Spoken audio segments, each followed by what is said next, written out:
If your baby has arrived and you are not just overflowing with bliss and love, there is nothing wrong with you. It can be really common for parents to need a bit of time to begin to bond with their baby. That love is not always instantaneous. And again, it does not mean that you're a monster or that you're a bad parent or that you will never bond with your baby. You know, sometimes it is a sign of just some postpartum blues or a sign of postpartum depression. And so luckily there are some things to do to support you if you're not having that instant connection with your baby. So number one, you want to make sure that you are taking a daily dose of empathy. So you just grew and birthed a baby. And oh my God, the hormonal shifts taking place in the body are wild, and they can make our emotions feel totally outside of our control.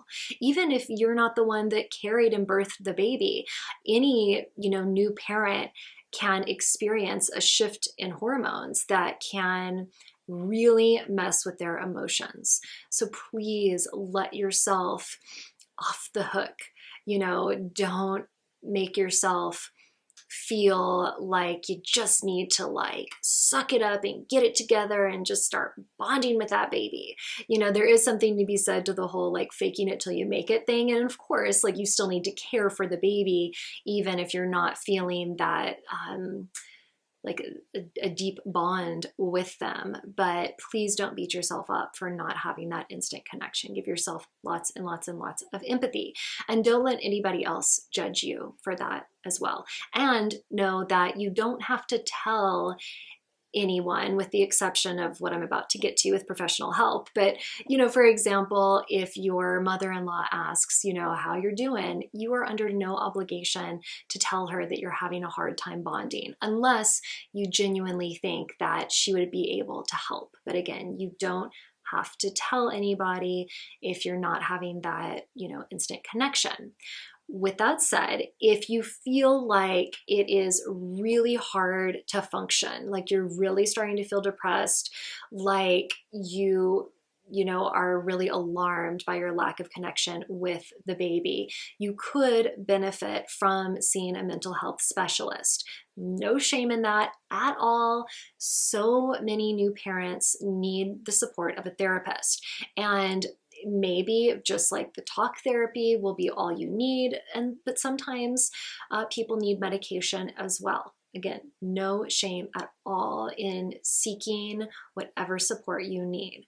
And I recommend reaching out for that support sooner than later, not making yourself just continue to suffer. Okay, you want to make sure that you're eating healthy food. I mean, it is amazing what an impact the food we eat has on our hormones. So really eating a lot of whole, fresh vegetables, fruit, whole grains, getting plenty of protein, fiber, iron. Iron is a big one for the energy level. You want to be drinking a lot of water. You want to have a minimum of 100 ounces of fresh, clean water every day. Just always have a big water bottle, preferably a metal water bottle next to you. And anytime you're feeling panic or any kind of uncomfortable emotion, just take a big sip and envision it just flushing out the stress and the worry. You also want to make sure you're getting a little bit of physical activity that helps to release those feel-good endorphins, flush out those catecholamines, those stressor hormones. Of course, if you have explicit instructions to not move around too much, if you're healing from a C-section, that is totally understandable. But even with that, you could probably just walk around a little bit outside, go into it slow.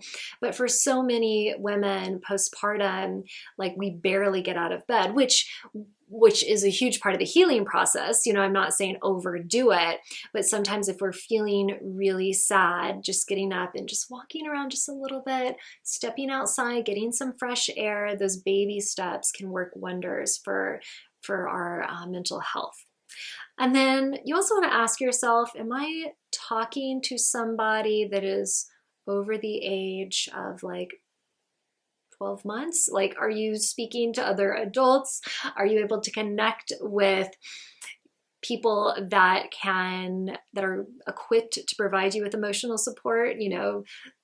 Toddlers, our kids, like we love them. And while some try to serve as a therapist, it's not their job, right? It's not their job to regulate our emotions. So ideally, you're able to connect with a partner if you have one, or another loved one, or of course, again, a therapist if you feel like you need that extra support. But being able to just kind of talk about anything, it doesn't even have to be your emotions, but just talking to another adult can be so supportive during those early days when you feel like your mind is just totally bombarded by thoughts of diapers and the last time the baby fed and all of the baby stuff that's just swirling through the mind.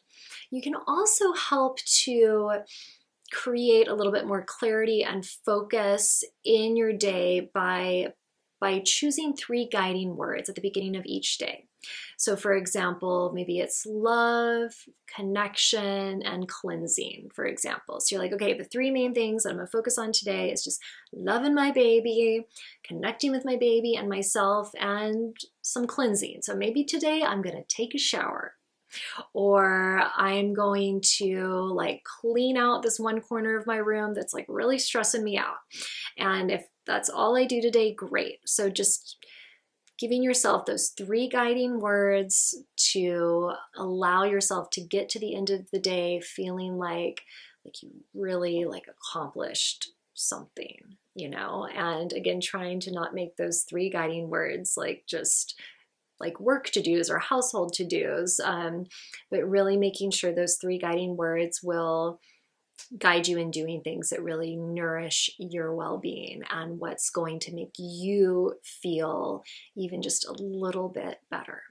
And again, I can't stress enough how important it is to give yourself ample empathy as you're working through the process of forging that bond with your baby. If you have any questions about this or anything else about pregnancy, childbirth, early motherhood, please let me know in the comments below.